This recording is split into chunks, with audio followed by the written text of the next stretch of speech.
பெண்களே, நீங்கள் ஆரோக்கியமாக இருக்க வேண்டும் என்றால் இட்லி, தோசை, பொங்கல், சப்பாத்தி, பூரி, சாப்பாடு, ரசம், குழம்பை யாரெல்லாம் 10 வருஷமா 3 நேரம் சாப்பிடுறீங்களோ இவங்க வாரம் ஒரு முறை 16 மணி நேரம் சாப்பிடாதீங்க. குழந்தைய தேடி தேடி கண்டுபிடிச்சு கூப்பிட்டு வந்து நாங்க வாங்க ஊத்துவாங்க. யாருனால 24 hours சாப்பிடாம இருக்க முடியுமோ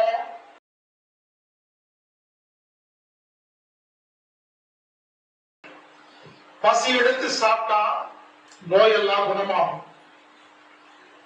பசி எடுக்காம சாப்பிடுற எல்லாருக்கும் இந்த ஜென்மத்தில் நோய் குணப்படுத்த முடியாது. உதட்ட மூடி சாப்பிட்டா எல்லா வியாதி குணமாகும். உதட்ட பிரிச்சு சாப்பிட்டா வியாதி வரும். நல்லா பல்லுக்கு வேலை கொடுத்து கூழ் மாறி அரைச்சி எச்சில் கலந்து சாப்பிட்டா எல்லா வியாதி குணமாகும். பல்லுக்கு வேலை கொடுக்காம எச்சில கலக்காம கப்பு கப்பு கப்புன்னு உள்ள விட்டுக்கிட்டோம், அப்படிதான் இட்லியில கல்ல வரும், அப்படிதான் கருவேப்பில கோளாறு வரும். பிடிச்ச உணவை சாப்பிடுற யாருக்குமே நோய் வரவே வராதுங்க. பிடிக்காத உணவை சாப்பிட்டா அப்படித்தான் நோய் வரும். குறிப்பா பெண்களுக்கு ஏன் தெரியுமா நோய் வருது? அது ஒரே காரணம் தெரியுமா? எல்லா பெண்களும் தப்பு பண்றீங்க. என்ன பண்றீங்க? நைட்டு எல்லாருக்கும் பிடிச்ச சப்பாத்தியை சுட்டு சுட்டு சுட்டு சுட சுட கொடுத்துட்டு நீங்க சாப்பிட மாட்டீங்க. மதியம் வச்ச சாப்பாடும் ரசம் வேஸ்டா போகுமேன்னு நீங்க சாப்பிடுறீங்கல்ல, அதான் நீங்க வேஸ்டா போயிட்டீங்க. காலையில எல்லாத்துக்கும் இட்லி, தோசை சுட சுட சுட்டு கொடுத்துட்டு நைட்டு வச்ச சப்பாத்தி யாருமே சாப்பிடல, 4 வச்சு மிச்சமா இருக்கு. அதை கொண்டு போய் குப்பை தொட்டியில போடணும். நீங்க சாப்பிடுறீங்கல்ல, அதான் நீங்க குப்பை தொட்டி மாதிரி ஆக்கி. காலையில எல்லாருக்கும் எல்லாம் இதே தப்புதாங்க. மதிய சாப்பாட செஞ்சு கொடுத்துட்டு காலை வச்சு இட்லி சாப்பிடுறது, நைட்டு எல்லாத்துக்கும் சப்பாத்தி சுட்டு மதியம். இந்த ட்ரெயின் மட்டும் ஒரு ஸ்டேஷன் பின்னாலே வந்துட்டு. பெண்களே, நீங்கள் ஆரோக்கியமாக இருக்க வேண்டும் என்றால் சுட சுட சமைத்தால் முதலில் நீங்கள் சாப்பிடுங்க. மிச்சம் இருந்தால் மட்டும் மற்றவர்கள் கொடுங்க. முடியாதா? நோய் குணப்படுத்த முடியாது. சொல்றது புரிஞ்சுக்குங்க.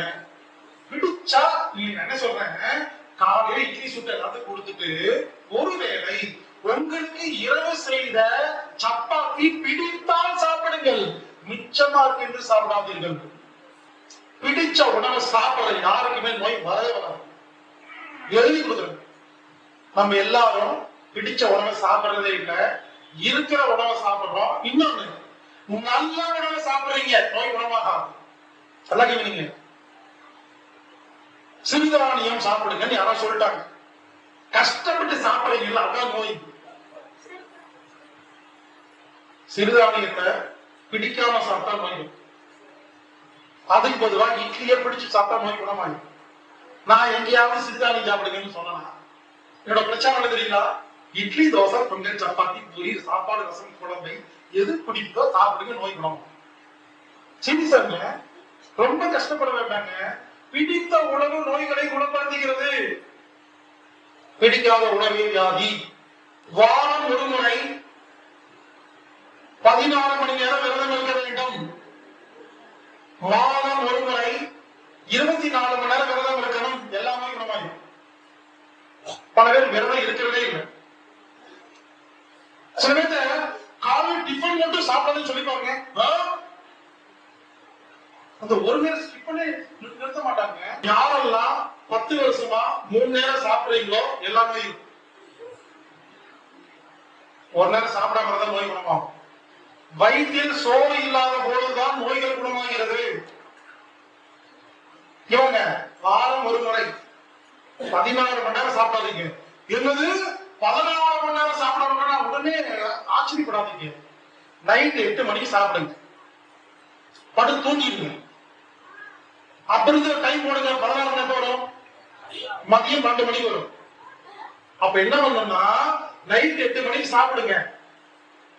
அடுத்த நாள் காலையில டிஃபன் சாப்பிடாதீங்க, 12 மணிக்கு சாப்பிடுங்க. இதுக்கு பேர் 16 மணி நேரம் விரதம் இருந்து பாருங்க. வாரம் ஒரு முறை எல்லாமே.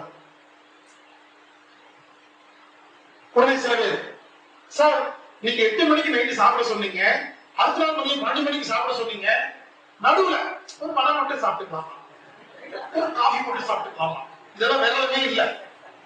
சில பேருங்க இன்னைக்கு விரதம், அப்ப என்ன பண்ணுவீங்க, பாலும் பழம் மட்டும் சாப்பிட்டுக்கிறேன், இதுக்கு பேர் விரதம் இல்லைங்க, ஃபுல் டயட்.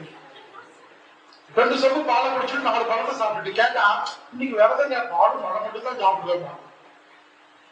சில பேருங்க விரதம் ஒரே ஒரு காபி சாப்பிடுன்னு சொல்லுவாங்க, அது தப்பு. அப்ப விரதமே இல்லை.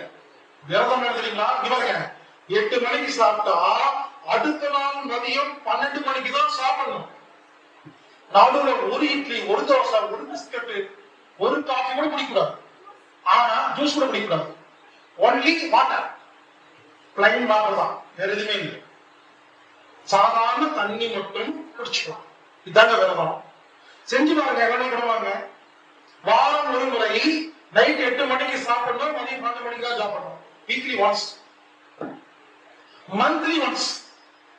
மாதம் ஒரு முறை நைட் 8 மணிக்கு சாப்பிடணும், அடுத்த நாள் நைட் 8 மணிக்கு தான் சாப்பிடணும். 24 hours. யாருனால 24 hours சாப்பிடாம இருக்க முடியுமோ நீங்க நல்லா இருக்கீங்க. என்னால முடியாதுன்னு சொன்னா அதான் யாரு. ஒண்ணு ஆகாதுங்க, பயப்படாதீங்க. பல பேர் மயக்கம் வந்துருமோ, ஒண்ணு ஆகாது. உண்மையிலே 10 நாள் சாப்பிடாம இருந்தா கூட ஒண்ணாகாது. அவ்வளவு ஸ்டாக் வச்சிருக்க உள்ள, அது சாப்பிடுது. இப்பதான் நிறுத்தினாங்க, என்ன சாப்பிடுறது, வயிறு பயந்து கிடக்குது, அலர்ந்து போயிடுது. 6 மாதத்துக்கு ஒரு முறை பேதிக் சாப்பிடணும். விளக்கெண்ணெய் குடிக்கலாம், திரிகுலா சொல்லணும், ராஜவேதி மருந்து, நிலையவரை பொடி, நிறைய. ஏதாவது இவங்க அந்த காலத்துல தாத்தா பாட்டி என்ன பண்ணுவாங்க, குழந்தைய தேடி தேடி கண்டுபிடிச்சு கூப்பிட்டு வந்து விளக்கெண்ணெய் வாயில ஊத்துவாங்க. இப்ப அதை யாருமே பண்றதே இல்லைங்க. ஏங்க சிம்பிள்ங்க, 6 மாதத்துக்கு ஒரு முறை டெய்லி சாப்பிட்டா ஹிரண்யா வராது, மலச்சிக்கல் வராது, வயிறு வலி வராது. நீங்க நோயோட பேர் சொல்றீங்க, நான் அது வைத்தியம் சொல்றேன். வந்ததுக்கு அப்புறம் இருக்கிறத விட முதல்ல இருந்துதான் வராதுக்கு தாங்க கான்செப்ட். 6 மாசத்துக்கு இருக்கா வேதிக் சாப்பிடணும். வாரம் ஒரு முறை இனிமா கொடுக்கலாம். பெண்களின் கர்ப்பவாயை சுத்தி செய்வதற்குன்னு ஒரு இன்ஸ்ட்ருமெண்ட் இருக்குங்க. பெண்களின் கர்ப்பவாய் பிறப்புறுப்பை சுத்தம் பண்றதுக்குன்னு ஒரு இன்ஸ்ட்ருமெண்ட் இருக்கு. இனிமா கிட்டோட சேர்ந்து வரும். இனிமா கொடுக்கிறது ஆசனவாய் ட்ரீட்மெண்ட் இருக்கு. அதே மாதிரி பெண்களுக்கு கர்ப்பவாய் சுத்தம் பண்ணிட்டா இந்த வெள்ளைப்படுதல், பீரியட்ஸ், பெண்களுக்கு உண்டான மாதவிடாய் சம்பந்தப்பட்ட பிரச்சனைகள், ஓசிடி, பிசிடி, ஏபிசிடி போன்ற எந்த வியாதியும் வராது. கர்ப்பவாய் யாரும் சுத்தம் பண்றதே இல்லைங்க. அந்த இடத்துக்கு காத்தோட்டமே போறது இல்லைங்க. பெண்களுக்கும் ஆண்களுக்கும் வர எல்லா வியாதிக்கும் காரணம் பிறப்புறுப்பில் காத்தோட்டம் இல்லை. அதுக்கான ஆடைகள் இப்பொழுது அந்த மாதிரி இல்லை, சுத்தம் செய்வதில்லை.